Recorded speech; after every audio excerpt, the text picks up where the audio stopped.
안녕하세요. 한의사 강영혁입니다. 요즘은 신문을 봐도 참 우울증이나 불안장애로 인해 힘들어하시는 분들이 참 많습니다. 그리고 그로 인해 사회적 사건, 사고로 이어지기도 합니다. 그런데 우리는 이런 병들을 한 개인의 문제로 국한시켜 버립니다. 우울증이니까 당사자가 알아서 약을 먹든 치료를 받든 해라. 전적으로 개인의 문제로만 몰아가는 것이죠. 그러나 이 같은 문제는 직업이나 사회적 스트레스로 인해 발생하는 측면도 큽니다.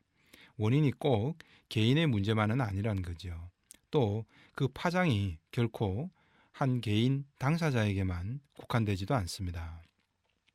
얼마 전 독일의 한 항공기가 알프스 산에 추락했습니다. 그런데 이게 지금까지 밝혀진 바로는 우울증이 심했던 부기장이 고의로 비행기를 추락시켰을 가능성이 높답니다. 그 항공기에 탑승했던 수많은 승객과 다른 승무원들은 무슨 날벼락입니까? 우리는 의사에게 치료받을 때 흔히 우리 몸과 생명을 맡긴다라고 표현합니다. 하지만 과연 우리가 생명을 맡기는 것이 의사뿐일까요? 비행기를 타면 그 순간부터 우리 목숨은 조종사에게 맡겨야 합니다. 이처럼 한 사람의 정신 건강은 결국 함께 살아가는 구성원 전체에 영향을 미치게 된다는 거죠. 그들의 정신 건강이 결국 내 삶과도 무관하지 않다는 것입니다. 돈만 돌고 도는 것이 아니라 분노도 불안도 결국 돌고 도는 것이 아닐까 생각됩니다.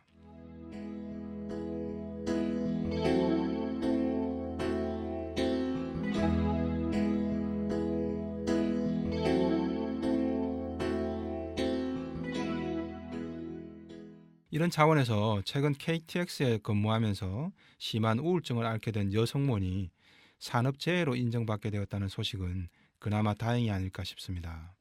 이분의 우울증 역시 결국 과도한 감정 노동 때문에 유발된 것입니다.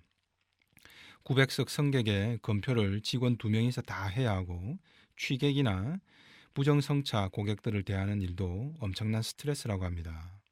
또 슬쩍 몸을 스치고 지나가거나 엉덩이를 만지는 인간들도 있답니다. 그리고 언제 한번 만나자며 추근거리는 사람들도 있고요. 부정성차를 잡아내면 개중에는 안하무인격으로 너 다음에 두고 보자, 밤길 조심해라 하는 식의 협박도 듣는다고 합니다. 어딜 가나 진상들이 문제입니다. 그런데 이런 진상들도 모두 다 고객이라는 이름으로 포장된다는 거죠. 흔히 기업 광고에서 고객님 사랑합니다라는 멘트를 들어보셨을 겁니다. 고객이라면 간도 쓸개도 다 빼줄 것처럼 생판 처음 본 고객도 다 사랑한다고 합니다. 언제 봤다고 나를 사랑하는 걸까요? 내 돈을 사랑하는 거겠죠. 이윤을 쫓는 건 기업의 속성이니 어쩔 수 없다지만 문제는 이를 직원들에게 과도하게 강요한다는 것이죠. 진상 고객들까지 왜 사랑해야 하냐는 거죠. 결국 진상 고객들에게조차도 상식적인 조치나 대응이 취해지는 것이 아니라 고객님 사랑합니다라는 정신으로 대하길 강요받는다는 것이죠. 그런데 이 같은 감정 노동이 비단 이런 분들만의 일은 아닙니다. 연봉을 많이 받는 직군 중 하나인 은행원들을 우리는 부러워합니다. 하지만 은행원들 이야기를 정작 들어보면 돈 좀 있다고 갑질하는 놈들 장난이 아니랍니다. 그리고 실적도 있고 위에 눈치도 보이고 억지로 참으며 감정노동을 안 할 수가 없답니다. 영업직에 계신 분들은 말할 것도 없죠. 학교 교사는 어떨까요? 군사부 일처까지는 아니어도 그래도 최소한의 권위는 지켜질 것 같지만 실상은 그렇지 못하답니다. 한의원이나 병원은 다를까요? 말도 안 되는 요구와 생떼를 쓰는 인간들도 많습니다. 심지어 판검사 앞에서도 진상민원인들이 많다고 합니다. 그 때문에 분노조절 장애가 생긴 환자분도 있었습니다. 이처럼 감정노동이라는 부분은 사람을 대하는 직업이라면 누구라도 피해가기 힘들 것 같습니다. 이런 일을 접할 때마다 내가 이 일을 계속 해야 하나 싶다면서 자주 섞인 한숨을 내뱉게 됩니다. 자, 서두에서 말씀드렸듯이 감정노동 문제는 사회제도적 차원에서도 관심과 개선이 필요합니다. 하지만 이런 사회제도적 개선이 완벽하게 감정노동으로부터 우리를 자유롭게 보호해 줄 수 있을까요? 그리고 개선이 될 때까지는 우리는 계속 그런 고통 속에서 살아야 하는 걸까요? 그때까지 우리는 어떤 선택을 해야 할까요?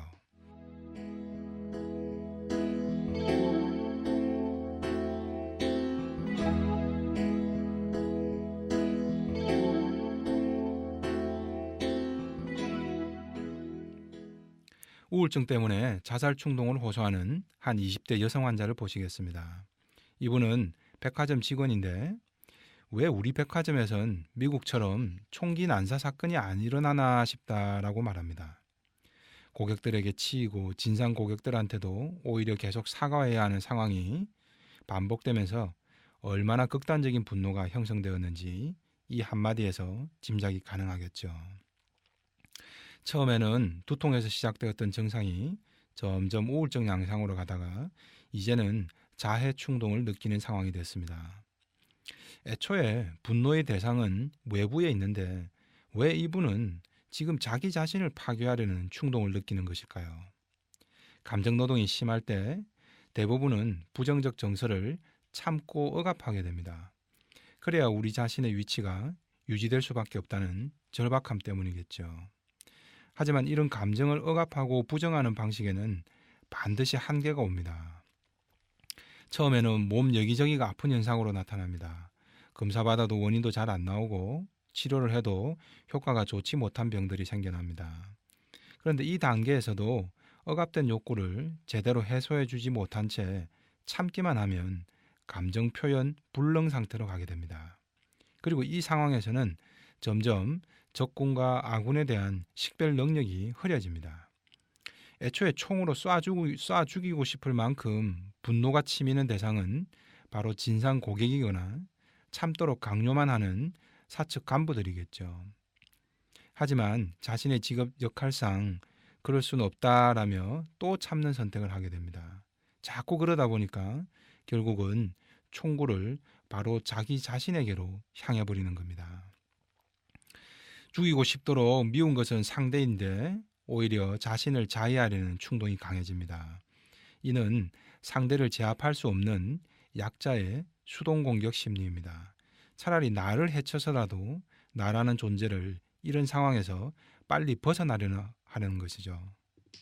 또 나를 해쳐서 상대로부터 내가 고통받았다는 메시지를 세상에 전하려는 것이죠. 하지만 이는 정말 위험한 착시 현상입니다. 진상 같은 고객들 때문에 내 인생이 내 삶과 내 소중한 생명에 상처를 만드는 일은 어리석은 것입니다. 그들에게 지는 선택이죠. 과연 이 선택이 현명한가를 다시 돌아봐야 합니다. 환자들이 이런 착시에서 잘 벗어나지 못하는 것은 바로 억울함과 관련됩니다. 잘못은 상대방이 했는데 왜 내가 이런 억울함을 당해야 하나? 내가 지금껏 억울해도 참고 여기까지 왔는데 지금 그만두면 더 억울해서 어떡하나? 이런 반응들을 보입니다. 그래서 그들은 계속 더 참아야 한다는 결론과 왜 내가 또 계속 참아야 하나라는 상반된 결론 속에 갇혀버리게 됩니다.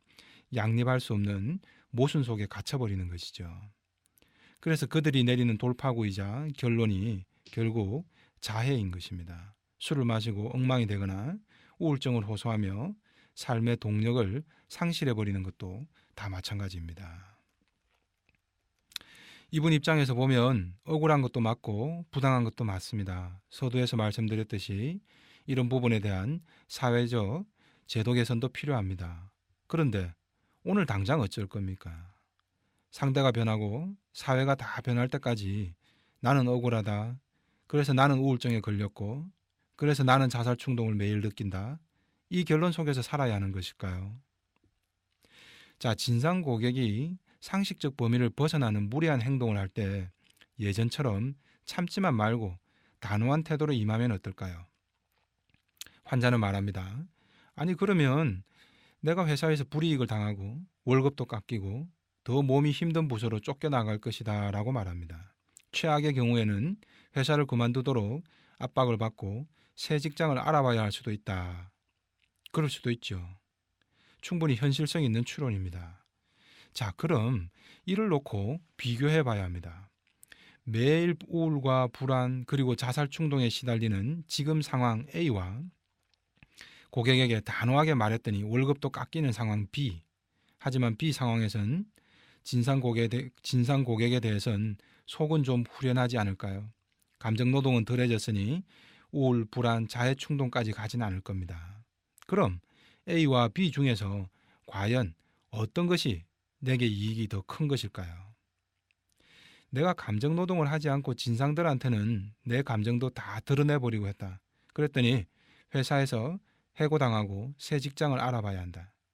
이런 최악의 시나리오를 C라고 할 때 과연 자살 충동까지 느끼는 현재 상황 A와 C 중에서 나는 어느 쪽이 이익일까요? 이 질문을 했어야 하는데 그저 나는 A도 B도 C도 다 싫다, 다 억울하다 이 생각에만 사로잡혀 있는 겁니다.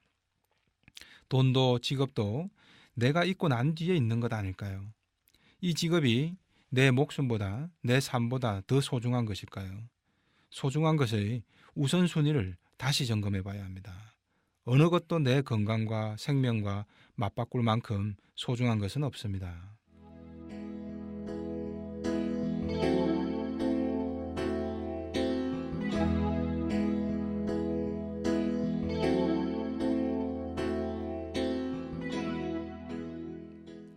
맹자에 이런 말이 있습니다. 생선도 내가 먹고 싶어하는 바고 곰발바닥도 내가 또한 먹고 싶어하는 바다. 하지만 두 가지를 동시에 먹을 수 없다면 생선을 놓아두고 곰발바닥을 먹게 되는 것이다. 당시엔 아마도 곰발바닥이 생선보다 훨씬 귀했던 모양입니다. 물론 지금도 마찬가지겠지만요. 우리가 살아가는 것 또한 마찬가지 아닐까요? 이 선택도 하고 싶고 저 선택도 하고 싶다거나 이것도 피하고 싶고 저것도 피하고 싶다라면 이때는 상대나 현실만 탓하고 있을 것이 아니라 그 중에서 조금이라도 더 가치 있는 것이 무엇인가를 현명하게 빨리 판단해야 하는 겁니다. 그래서 조금이라도 더 소중한 것을 지켜내는 선택이 필요한 것이죠. 감정노동은 억울한 것이다. 대신 월급이나 직위는 손해보고 싶진 않다. 이것이 생선도 곰발바닥 요리도 다 취하고 싶다는 내 욕심일 수 있다는 겁니다. 그 욕심의 대가가 결국 엉뚱하게도 내 건강과 내 생명을 내어주는 어리석은 선택으로 이어진다는 것이죠. 금독 격언 중에 내 팔 한쪽을 내주고 상대의 목을 취한다라는 말이 있습니다. 지금 마주한 상대나 현실이 나보다 한참 하수라면, 만만한 상황이라면 나는 털끝 하나 다치지 않고 상대를 제압하는 것이 현명한 겁니다. 하지만 상대가 나보다 강하다면, 내가 마주한 현실이 결코 녹록지 않다면 어떨까요? 비록 내 팔 한쪽을 내줄 각오를 하고 상대의 목을 가져오는 것이 현명한 것이죠. 내 목을 지키기 위해 내 팔 한쪽을 내어줄 각오를 하는 겁니다. 반면 나는 아무것도 잃지 않는 선택만 하려다가는 결국 가장 소중한 것을 잃기 때문이죠. 감정노동뿐만 아니라 살다 보면 억울하고 부당할 때가 많습니다. 그렇기 때문에 나는 우울증, 나는 불안장애, 나는 자살충동 이런 식의 연결고리와 선택은 현명하지 않은 겁니다. 여기에는 내 욕심과 논리 비약이 반드시 숨어 있는 겁니다. 내 팔 한쪽을 내어줄 각오를 하더라도 내 소중한 생명은 끝까지 지키는 선택이 현명한 것 아닐까요? 지금까지 한의사 강용혁이었습니다.